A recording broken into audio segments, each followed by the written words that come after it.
రీసెంట్గా రిలీజ్ అయిన Varanasi movie trailer మనందరం చూసే ఉంటాం. ఈ స్టోరీలో హీరో మహేష్ బాబు గారు రామాయణాన్ని బేస్ చేసుకొని ఒక మైథలాజికల్ మూవీ అనేది తీస్తున్నారు అనైతే మనకు తెలుస్తుంది. రాజమౌళి గారి దర్శకత్వంలో ఈ మూవీ అనేది రెడీ అవుతూ ఉంది.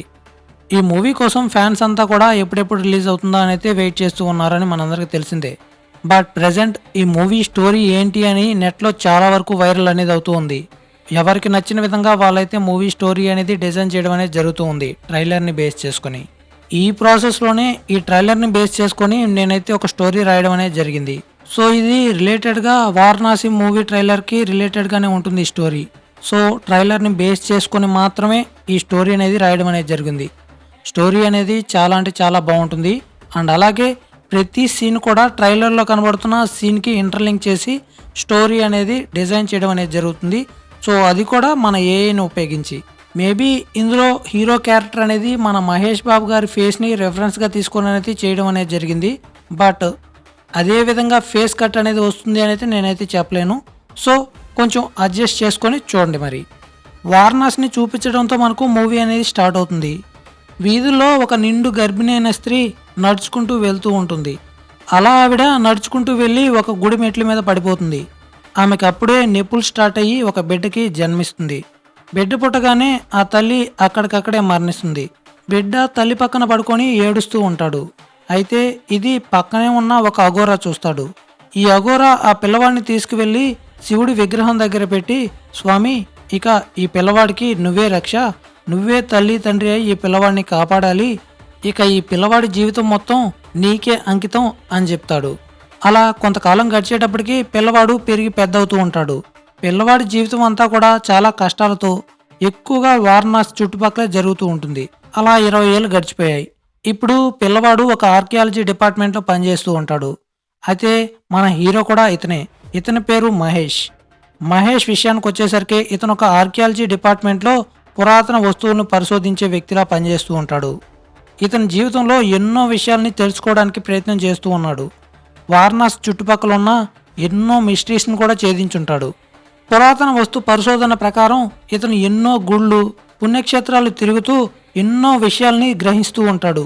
ఈ క్రమంలోనే ఎన్నో తాళపత్రాలు, ఎన్నో పురాతన గ్రంథాలు, రహస్యాలు, రామాయణ మహాభారతానికి చెందిన ఎన్నో విషయాలు, వారణాసికి సంబంధించిన పురాతన గ్రంథాలు, ఎన్నో రహస్యమైన నిధి రహస్యాలు, గుప్త నిధులు, మంత్రతంత్రాలు, ఇటువంటి వాటిపైన రీసెర్చ్ చేస్తూ ఉంటాడు. ఈ క్రమంలోనే ఒకసారి మహేష్ ఒక రహస్యమైన గుహలోపలికి వెళ్తాడు. అలా ఆ గుహలోపలికి వెళ్ళినప్పుడు అతనికి ఒక పెట్టె దొరుకుతుంది. ఆ పెట్టె లోపల అతనికి ఒక తాళపత్రం అనేది కూడా దొరుకుతుంది. ఆ తాళపత్రాన్ని తెరిచి డీకోడ్ చేయడానికి ట్రై చేస్తాడు. బట్ ఆ లిపి రామాయణం కాలానికి సంబంధించిన హనుమంతుడిచే రాయబడిన లిపి అయి ఉంటుంది. దీంతో దాన్ని డీకోడ్ చేయడం అనేది చాలా కష్టంగా మారిపోతుంది. బట్ ఇది సాక్షాత్తు హనుమంతుడే రాశాడు అనే విషయం ఎవ్వరూ డీకోడ్ చేసి కరెక్ట్గా చెప్పలేకపోయారు. ఈ ప్రాసెస్లోనే మహేష్ తన యొక్క ప్రొఫెసర్ రావు దగ్గరికి ఈ తాళపత్రాన్ని తీసుకువెళ్ళి దాన్ని డీకోడ్ చేయడానికి ట్రై చేస్తాడు. అయితే ఈ తాళపత్రాన్ని కంప్లీట్గా డీకోడ్ అనేది చేయలేకపోతారు. బట్ ఇక్కడ వాళ్ళు డీకోడ్ చేసే ప్రాసెస్లో వాళ్ళకి కొన్ని విషయాలు అనేది తెలిసాయి. రామాయణ కాలంలో రామరావణ యుద్ధం జరుగుతూ ఉన్న సమయంలో ఇంద్రజిత్తు ప్రయోగించిన బాణం దాటికి సమస్త వానరులు లక్ష్మణుడితో సహా అంతా మోర్చపోతారు. ఈ క్రమంలోనే వాళ్ళు మోర్చ నుండి తేరుకోవాలి అంటే సంజీవిని కావాలి అని తెలుస్తుంది. సాక్షాత్తు ఆంజనేయ స్వామి సంజీవిని పర్వతాన్ని తీసుకువచ్చి ఆ సంజీవిని సహాయంతో సమస్త వానరాలకి లక్ష్మణుడికి తిరిగి ప్రాణం పోస్తాడు. ఆ తర్వాత ఆ సంజీవిని పర్వతం ఏమైంది అనేది ఎవ్వరికీ తెలీదు. బట్ ఈ ప్రాసెస్లోనే సంజీవిని తయారు చేసేటప్పుడు ఆ సంజీవిని యొక్క ద్రవాన్ని కొంత భాగం తీసుంచారు. రామరావణ యుద్ధం పూర్తయిన తర్వాత శ్రీరాముడు సాక్షాత్తు హనుమంతుడి దగ్గరికి వెళ్ళి ఇలా చెప్తాడు, హనుమ, ఈ ద్రవాన్ని ఎవ్వరికంటా పడకుండా చాలా జాగ్రత్తగా దాచాలి. రానున్న కాలంలో ఇది గనక మానవుడి కంట పడితే అత్యంత ప్రమాదకరమైన పరిస్థితులు ఏర్పడవచ్చు.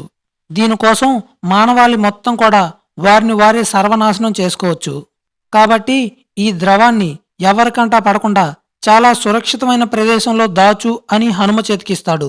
ఇలా ఇచ్చే క్రమంలో శ్రీరాముడు హనుమతో ఇలా చెప్తాడు, చూడు హనుమ, ఈ ద్రవాన్ని ఎవరైతే చేరుకుంటాడో వాడికి ఈ ద్రవం సొంతం కావాలి అంటే వాడి మనసులో ఎటువంటి కల్మషం, ద్వేషం, ఈర్ష్య, కుట్ర ఎటువంటి దుర్గుణాలు ఉండకూడదు. అత్యంత సాహసవంతుడై ఉండాలి. అలాగే తెలివైనవాడు కూడా అయి ఉండాలి. సాక్షాత్తు పరమేశ్వరుడు భక్తుడై ఆయన అనుగ్రహంతో ఎవరైతే పుట్టి ఉంటాడో అటువంటి వాడికి మాత్రమే ఈ ద్రవాన్ని చేరుకునే మార్గం తెలుస్తుంది. అందుకోసం నేనే నా స్వహస్తాలతో ఈ తాళపత్రాన్ని నిర్మించాను. ఇందులో ఉన్న పద్ధతిని వాడి ఈ సంజీవిని ద్రవాన్ని సురక్షితంగా ఉంచు అని చెప్తాడు. అలా సాక్షాత్తు హనుమంతుడే ఈ ద్రవాన్ని సురక్షితమైన ప్రదేశంలో పెడతాడు. అయితే హీరో మహేష్ అలాగే ప్రొఫెసర్ రావు ఈ రహస్యం గురించి ఎవరికీ తెలియకూడదు అని ఆ తాళపత్రాన్ని చాలా జాగ్రత్తగా సీక్రెట్ ప్లేస్లో దాచుతారు. ఈ తాళపత్రం గురించి ప్రొఫెసర్ రావు అలాగే మహేష్కు మాత్రమే తెలుసు. బట్ ఈ విషయం ఎలాగో కుంభ అనే ఒక బిజినెస్ మ్యాగ్నెట్కి తెలుస్తుంది. ఈ కుంభ అనే వ్యక్తికి పుట్టుకతోనే బోన్ మ్యారో అనేది పనిచేయదు. దీంతో వికలాంగుడుగానే జీవిస్తూ ఉంటాడు. అయితే ఇతనికి తెలివితేటలు అనేది చాలా ఎక్కువ. ఇతనికి చాలా ఆస్తి సంపద కూడా ఉంది. ప్రపంచంలోనే అత్యంత ధనవంతుల్లో ఇతను ఒకరుగా ఉన్నాడు. తన దగ్గర ఎంత సంపద ఉన్నా సరే అవిటివాడిగా బ్రతకడం అతనికి చాలా కష్టంగా ఉంటుంది. ఏ పని చేయాలన్నా కూడా ఒకరిపైన డిపెండ్ అయి బతకాల్సి ఉంటుంది. అందుకోసమే తనే స్వయంగా తన కోసం ఒక చైర్ అనేది నిర్మించుకున్నాడు. ఆ చైర్కి 4 చేతులు. మనిషి ఏ పని అయితే చేయగలడో ఆ పనులన్నీ కూడా తన మైండ్ పవర్తోనే ఆ మిషన్ ద్వారా చేయించగలిగే శక్తి అనేది అతనికి ఉంటుంది. కుంభ తన మైండ్ పవర్తోనే దేనైనా లిఫ్ట్ చేయగలడు, విసరగలడు కూడా. బట్ అందరిలాగా నడవడం మాత్రం కష్టం. కనీసం చేతులు కూడా కదిలించలేడు. కుంభ ఎలాగైనా సరే తన తెలివితేటల్ని, డబ్బుని ఉపయోగించి తన అవిటితనాన్ని పోగొట్టుకోవాలి అని ఎన్నో ప్రయత్నాలు చేస్తూ ఉంటాడు. ఇతను సీక్రెట్గా ఒక ఆర్గనైజేషన్ కూడా రన్ చేస్తూ ఉంటాడు. ఇతని కింద ఎంతో మంది పనిచేస్తూ ఉంటాడు. ఈ ఆర్గనైజేషన్ కూడా చాలా పవర్ఫుల్. తను ఏం చేయాలి అనుకున్నా కూడా ఈ ఆర్గనైజేషన్ ద్వారానే చేస్తూ ఉంటాడు. ఈ ప్రాసెస్లోనే తన అవిటితనాన్ని పోగొట్టుకోవడానికి అనేక మార్గాలు, రహస్యమైన గ్రంథాలు చదువుతూ ఉంటాడు. అదే టైంలో కుంభ యొక్క అసిస్టెంట్ తన దగ్గరకు వచ్చి ఈ రహస్య తాళపత్రం గురించి కుంభకు చెప్తాడు. అది వినగానే కుంభకి ఎక్కడలేని కోరిక కలుగుతుంది. ఎలాగైనా సరే ఆ తాళపత్రాన్ని సాధించాలి అనే కోరిక పుడుతుంది. దీంతో తను అమరుడైపోవచ్చు అనే ఆశ కూడా కలుగుతుంది. తను నడుపుతూ ఉన్న సీక్రెట్ ఆర్గనైజేషన్ సహాయంతో ఈ తాళపత్రాన్ని ఎలాగైనా సాధించి ఆ సంజీవిని ద్రవాన్ని పొందాలి అని అనుకుంటాడు. అయితే కుంభకి ఖగోళ శాస్త్రం మీద కూడా చాలా మంచి పట్టుంది. ఎన్నో సంవత్సరాల నుండి స్పేస్ పైన కూడా రీసెర్చ్ చేస్తూ ఉంటాడు. ఈ ప్రాసెస్లోనే ఒక యాస్ట్రాయిడ్ భూమిపైకి అత్యంత వేగంగా దూసుకొస్తుంది అనేది తెలుస్తుంది. తను ఉపయోగిస్తున్న వెల్ అడ్వాన్స్డ్ టెక్నాలజీ సైంటిస్టులందరినీ కూడా ఈ యాస్ట్రాయిడ్ ఎక్కడ పడుతుంది అనేది ఎగ్జాక్ట్ లొకేషన్ని క్యాలిక్యులేట్ చేసి చెప్పమని చెప్తాడు. దీంతో వాళ్ళంతా కూడా ఆ ప్రదేశాన్ని క్యాలిక్యులేట్ చేసి ఇలా చెప్తున్నారు. సార్, ఈ యాస్ట్రాయిడ్ అనేది వారణాసి దగ్గరలో పడుతుంది సార్ అని చెప్తారు. ఎగ్జాక్ట్ ఆ ప్రదేశాన్ని క్యాలిక్యులేట్ చేసి చెక్ చేయగా అక్కడేదో సూపర్ న్యాచురల్ పవర్ అనేది ఎక్స్ట్రాక్ట్ అవుతూ ఉన్నట్టు వాళ్ళకి తెలుస్తుంది. అదేంటో తెలుసుకోవాలి అని చెప్పి తన దగ్గర ఉన్న సీక్రెట్ ఆర్గనైజేషన్ సహాయంతో ఎంతో మందిని పంపిస్తాడు. బట్ వాళ్ళెవ్వరూ కూడా తిరిగి రారు. దీంతో కుంభ ముందు ఆ తాళపత్రాన్ని సాధించి మహేష్ దగ్గర నుండి ఆ తాళపత్రాన్ని ఎలాగైనా సాధించాలి అని అనుకుంటాడు. తన సీక్రెట్ ఆర్గనైజేషన్తో మహేష్ని ఫాలో అవ్వమని చెప్తూ ఉంటాడు. ఈ ప్రాసెస్లోనే కొంతమంది మహేష్ వెనకాల పడుతూ ఉంటారు. బట్ మహేష్కి వాళ్ళంతా కూడా తన వెనకాల ఎందుకు పడుతున్నారు అనే విషయం అస్సలు తెలీదు. ఈ క్రమంలోనే ప్రొఫెసర్ రావు వాళ్ళకు దొరుకుతాడు. ప్రొఫెసర్ రావుని ఆ తాళపత్రం గురించి అడిగి అతన్ని ఎంతో దారుణంగా హింసిస్తాడు. బట్ వాళ్ళకు తెలిసిందేంటంటే ఆ తాళపత్రం మహేష్ దగ్గర ఉంది అని తెలుస్తుంది. దీంతో ప్రొఫెసర్ రావుని అత్యంత కిరాతకంగా చంపేస్తారు. అలా మహేష్ని వెతుకుతూ ఉంటారు. అయితే మహేష్కి ప్రొఫెసర్ రావు మరణానికి సంబంధించి అనేక విషయాలపైన అనుమానాలుంటాయి. ఈ ప్రాసెస్లోనే ప్రొఫెసర్ రావు ఎక్కడైతే చనిపోయాడో ఆ ప్రదేశం మొత్తం కూడా మహేష్ వెతుకుతాడు. అక్కడ అతనికి ఒక ఫోన్ అనేది దొరుకుతుంది. ఆ ఫోన్ని చెక్ చేయగానే మహేష్కి కొన్ని విషయాలు అనేది అర్థమవుతుంది. ఎవరో కుంభ ఆర్గనైజేషన్కి సంబంధించిన వ్యక్తులు ప్రొఫెసర్ రావుని అతి కిరాతకంగా హింసించి చంపారు. అండ్ అలాగే వాళ్ళు తాళపత్రం గురించి వెతుకుతున్నారు అనే విషయం కూడా తెలుస్తుంది. దీంతో మహేష్ అసలు ఈ కుంభ ఎవరు, ఇతనికి ఈ తాళపత్రం గురించి ఎలా తెలిసింది, ఎలాగైనా సరే ఈ మిస్టరీని ఛేదించాలి అని కుంభ ఆర్గనైజేషన్కి రాత్రి పడగానే వెళ్తాడు. ఎలాగోలా మహేష్ కుంభ ఆర్గనైజేషన్ లోపలికి వెళ్ళి అక్కడ సిస్టంలో ఏమైనా డేటా దొరుకుతుందేమో అని చెక్ చేస్తూ ఉంటాడు. బట్ మహేష్ తన ఆఫీస్లో చేస్తూ ఉన్న విషయాలన్నీ కూడా కుంభ తన పర్సనల్ ల్యాప్టాప్లో చూస్తూ ఉంటాడు. అలా రీసెర్చ్ చేస్తూ ఉన్నప్పుడు మహేష్కి ఒక విషయం తెలుస్తుంది. ఏదో ఒక ఆస్ట్రాయిడ్ అత్యంత వేగంగా వారణాసి వైపు దూసుకొస్తుంది అని. అండ్ అది పడే ప్రదేశంలో ఏదో ఒక స్పెషల్ పవర్ అనేది ఎరాడికేట్ అవుతుంది, గ్లో అవుతూ ఉంది అని అయితే తెలుస్తుంది. ఈ ఆస్ట్రాయిడ్ని ఏదో ఒక పవర్ అట్రాక్ట్ చేస్తుంది అనే విషయం కూడా తెలుస్తుంది. అయితే ఆ పవర్ అనేది వారణాసికి దగ్గరలో ఉంది అనేది తెలుస్తుంది. ఇక ఇప్పుడు ఆఫీస్లో లైట్స్ అన్నీ కూడా ఆన్ అవుతాయి. మహేష్ ముందు ఒక ప్రొజెక్టర్ అనేది ఆన్ అవుతుంది. అందులో కుంభా యొక్క ఇమేజ్ అనేది కనబడుతుంది. ప్రొజెక్టర్ ద్వారా కుంభా మహేష్తో ఇలా చెప్తున్నాడు, చూడు మహేష్, నేను చాలా కాలం నుండి నా అవిటితనాన్ని పోగొట్టుకోవడానికి అనేక మార్గాలు ప్రయత్నం చేస్తూ ఉన్నాను. దీనికి సంబంధించి నా డబ్బు, నా ఆస్తి, నా ఆర్గనైజేషన్ ఏది కూడా నాకు ఉపయోగపడడం లేదు. నా అవిటితనాన్ని పోగొట్టుకోవడం కోసం ఆయుర్వేద శాస్త్రం, సైన్స్ అండ్ టెక్నాలజీ, మన పురాతన గ్రంథాలు, ఎన్నో విషయాల గురించి తెలుసుకున్నాను. బట్ ఇవేవి కూడా నన్ను ఈ అవిటితనం నుండి బయటపడలేవు. ఈ ప్రాసెస్లోనే నాకు ఒక విషయం తెలిసింది. నీకు రామాయణం కాలానికి సంబంధించి ఒక తాళపత్రం దొరికింది అనే విషయం నాకు తెలిసింది. ఆ తాళపత్రంలో రహస్యంగా దాచి ఉన్న సంజీవిని ద్రవం గురించి కూడా ఉంది అనే విషయం నాకు తెలిసింది. చూడు మహేష్, నాకిప్పుడు ఆ సంజీవిని ద్రవం అనేది చాలా ముఖ్యం. దాని సహాయంతో నేను నా అవిటితనాన్ని పోగొట్టుకోగలను. అండ్ ఇంకొక విషయం, నువ్వేమీ నాకు ఈ పని ఊరికే చేయాల్సిన అవసరం లేదు. నీకు రహస్యాలను ఛేదించడం అంటే చాలా ఇష్టం అనే విషయం నాకు తెలుసు. అండ్ అలాగే నువ్వు ఇప్పుడు చూసావు, ఒక ఆస్ట్రాయిడ్ భూమిపైకి ఎంతో వేగంగా దూసుకొస్తుంది అనే సంగతి. ఈ ఆస్ట్రాయిడ్ ఎగ్జాక్ట్గా వారణాసి ప్రదేశంలో పడుతుంది. దీంతో వారణాసి చుట్టుపక్కల ఉన్న ప్రజలంతా కూడా మరణించేదానికి అవకాశం ఉంది. కానీ ఈ ఆస్ట్రాయిడ్ నుంచి ప్రజల్ని కాపాడడానికి ఒక మార్గం ఉంది. అది కూడా నువ్వు సంపాదించిన ఆ తాళపత్రంలోనే ఉంది. నీకు తెలుసో తెలీదు, ఈ తాళపత్రంలో శ్రీరాముడు దాచి ఉంచిన ఒక రహస్య ఆయుధం గురించి కూడా సూచనలున్నాయి.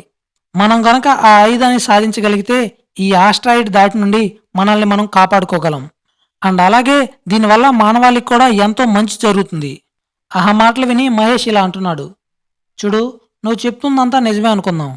బట్ భగవంతుడు ఏ పని చేసినా ఎప్పుడు ఏది జరగాలి అనేది ఆ సమయంలో ఆయన రాసిన విధంగానే జరుగుతుంది. మానవులైన మనం దాన్ని మార్చడం సాధ్యం కాదు. అయినా మన ప్రయత్నం మనం చేయాలి. ఈ ఆస్ట్రాయిడ్ బారి నుంచి వారణాసిలోని ప్రజలందరినీ కాపాడడం కోసం నేను నా సాయశక్తిలో ప్రయత్నం చేస్తాను. అయినా నీకు ఈ తాళపత్రం గురించి ఎలా తెలిసిందో నాకు తెలీదు. ఈ తాళపత్రాన్ని డీకోడ్ చేయడానికి మేమెంతో ప్రయత్నం చేశాం. బట్ ఈ తాళపత్రంలో ఉన్న కొన్ని విషయాలు మాత్రమే మాకు అర్థమవుతున్నాయి. దీన్ని క్షుణ్ణంగా అర్థం చేసుకోలేకపోతున్నాం. అయినా దీనివల్ల నీకు వచ్చే ఉపయోగం ఏంటో అనేది నాకు తెలీదు. ఈ తాళపత్రంలో సంజీవిని ద్రవానికి సంబంధించి కొంత ఇన్ఫర్మేషన్ మాత్రమే నిగూఢంగా ఉంది. అయితే దీని సహాయంతో అక్కడికి చేరుకోవడం అనేది అసాధ్యం. అయినా కూడా నువ్వు అడుగుతున్నావు కాబట్టి నేను నీకు ఈ విషయం చెప్తున్నాను. నేను ఈ తాళపత్రాన్ని ఒక సీక్రెట్ ప్రదేశంలో దాచాను. సో దాన్ని నువ్వు కనిపెట్టడం ఇంపాసిబుల్. అది విని కుంభ, నాకు తెలుసు మహేష్, నీ గురించి నాకు చాలా బాగా తెలుసు. నువ్వు అంతటి సమర్థుడు అనే విషయం కూడా నాకు తెలుసు. నాకు ఇంకో విషయం కూడా తెలుసు, నువ్వు చాలా మంచివాడివి. ఎప్పుడూ అమాయక ప్రజల్ని కాపాడాలనే అనుకుంటావు. ఈ వీడియో చూడు, నీకే తెలుస్తుంది. అలా ఒక వీడియో అనేది ప్లే చేస్తాడు. ఆ వీడియోలో కొంతమంది చిన్నపిల్లల్ని ఒక సీక్రెట్ ప్రదేశంలో బంధించుంటారు. చూడు మహేష్, నువ్వు ఈ పిల్లల్ని కాపాడాలి అనుకుంటే నాకు ఆ తాళపత్రం కావాలి. తాళపత్రం మాత్రమే కాదు, తాళపత్రం రహస్యం తెలిసినా నువ్వు కూడా కావాలి. నువ్వే నాకు ఆ సంజీవిని ద్రవాన్ని తీసుకునొచ్చి ఇవ్వాలి. అలా చేస్తే ఈ పిల్లలు ప్రాణాలతో ఉంటారు, లేదంటే వీళ్ళు చనిపోతారు. అందుకు కారణం కేవలం నువ్వే అవుతావు. ఇప్పుడేమంటావు? ఆ తాళపత్రాన్ని నాకిస్తావా? ఆ తాళపత్రంలో ఉన్న రహస్యాన్ని ఛేదించడానికి నాకు సహాయం చేస్తావా? ఏంటి నీ నిర్ణయం? అండ్ అలాగే నాకు ఇంకొక విషయం కూడా తెలిసింది. నువ్వు ఆ తాళపత్రాన్ని కంప్లీట్గా డీకోడ్ చేయలేదు అని చెప్తున్నావు. బట్ నాకు తెలిసిన విషయం ఏంటంటే నీకు ఆ తాళపత్రం గురించి క్షుణ్ణంగా తెలుసు. అందులో ఉన్న ప్రతి అక్షరం దాని అర్థం కూడా నీకు తెలుసని నాకు తెలుసు. నేను కేవలం అవిటివాణ్ణి మాత్రమే, తెలివి తక్కువ వాణ్ణి కాదు. ఈ విషయం నువ్వు గుర్తుంచుకుంటే బాగుంటుంది. సరే అయితే మనం మళ్ళీ కలుద్దాం. ఇలా చెప్తూనే ఆ ప్రొజెక్టర్ అనేది కట్ అయిపోతుంది. ఇప్పుడు మహేష్ చాలా సీరియస్గా ఆలోచిస్తున్నాడు. ఇప్పుడు నేను ఆ పిల్లల్ని కాపాడాలి అంటే కుంభన్కి సహాయం చేయాలి. నాకు వేరే మార్గం లేదు. ఇక కుంభన్కి సహాయం చేయాలని నిశ్చయించుకుంటాడు. ఇక ఆ తర్వాత ఏమైంది అనేది మనం తర్వాత ఎపిసోడ్లో తెలుసుకుందాం.